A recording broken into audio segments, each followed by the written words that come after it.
Well, hello there, or I should say, grüezi. Guess what? We're on another road trip, but that should probably come as no surprise. What makes this particular road trip slightly different and even more special is that we're in Switzerland right now. In the coming week and a half, we're going to be doing a tour of Switzerland, Liechtenstein, Austria, Germany, and Alsace-Lorraine. And we're going to see plenty of great wine. You can count on great beer, excellent food, and of course, lots of culture too. I'd love for you to come along. Come on.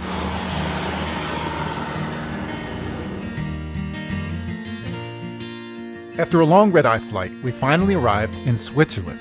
We've pointed the GPS to Lucerne, and this is where we're going to begin our Alps road trip.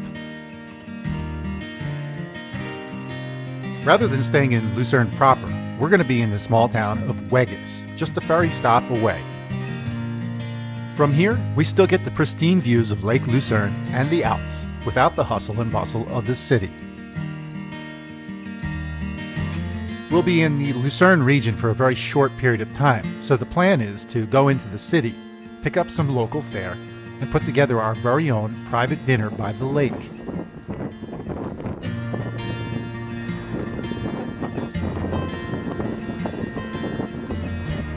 With topography like this, it's hard to believe that Switzerland makes its own wine, but it does. In fact, they've been making it since the Roman era.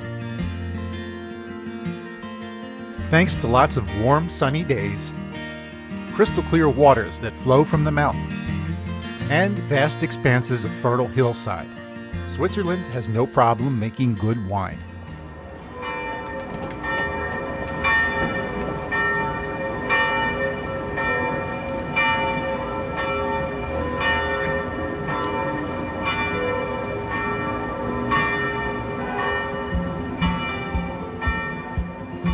We've only been in Lucerne City for a few minutes, and already we're starting to see signs of wine. In medieval times, this square was dominated by the wine market, Weinmarkt.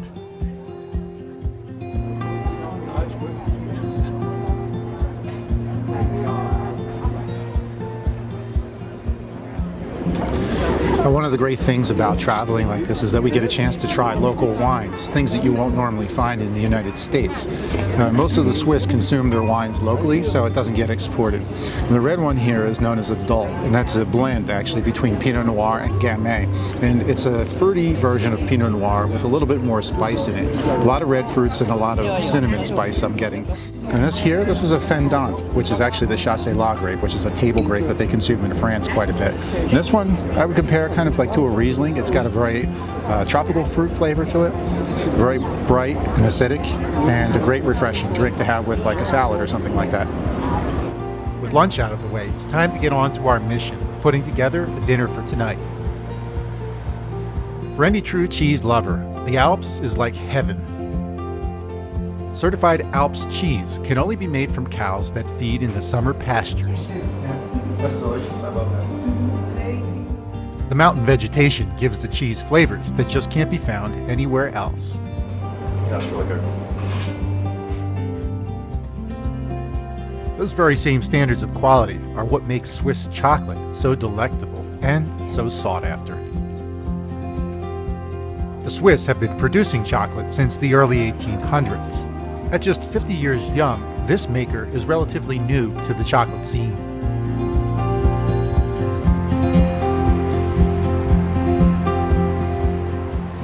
Needless to say, our little dinner plans wouldn't be complete without a bottle of something local. With almost 40,000 acres of vineyards, Switzerland is no stranger to wine. The country ranks in the top 10 for per capita consumption, and this is why we don't see too much of it in the outside world.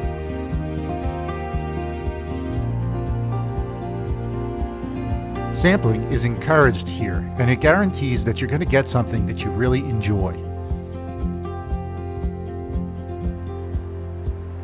Before we head back to Weggis, I've got one more little distraction I want to indulge. Whenever we travel, I usually pick up a cigar for myself to smoke back at the hotel room. I forgot that there's no embargo over here, so you can get Cuban cigars. So I'm totally picking up one of these. This cigar shop is also peddling plenty of schnapps, the sweet liqueur that's a staple of life here in Switzerland. In this case, you bring your own bottle and they'll fill it for you.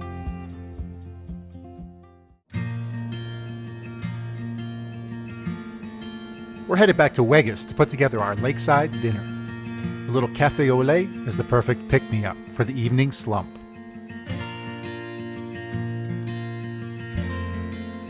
Our timing couldn't have been better. As the sun sets, the colors slip from a golden green into a lucid blue. Wow, look at that. We have this whole place to ourselves, and that's pretty much what this is all about.